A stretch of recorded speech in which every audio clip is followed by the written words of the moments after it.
Well, I'm back in Sperry Hill. First of all, I want to say how impressed I am for the work that your teachers are doing, and obviously you as that leader makes a lot of this happen. So the obvious question now is, if I'm a principal or a facilitator have watched that video and saw the level that those teachers are engaging in, the reflective conversations they're having about teaching and learning, coming back and actually, I think one of the pieces that our PLCs throughout the county and probably throughout the nation are not doing, it's that reflection piece. And it's not for a lack of wanting to, it's just for a lack of, well, we're done with that lesson, let's move on to the next. Right. Instead of, well, where do we need to change that lesson if we have to go back and reteach, or if we had a do-over, how we do that.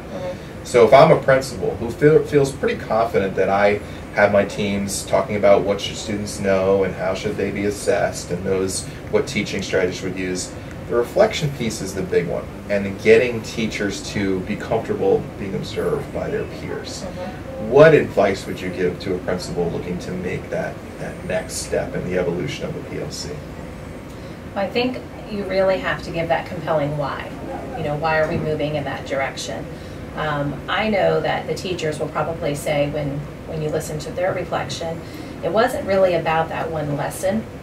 It was about listening and seeing what was really working with students, and that carryover of them changing their practice for all of their lessons. They may have chose math or reading. It wasn't about math or reading. It was about the practices that they put into place and changing those practices that impacted students for all of their lessons.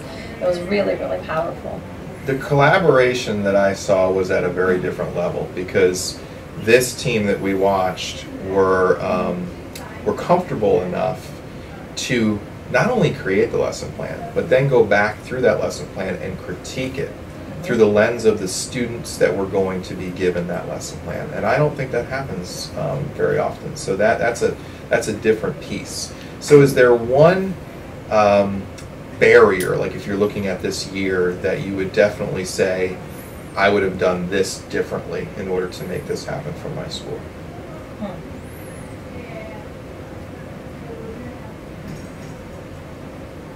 I don't know. Yeah. And if not, that's fine. Yeah. We can end it a different way. Do that one in there. One barrier that I would do differently?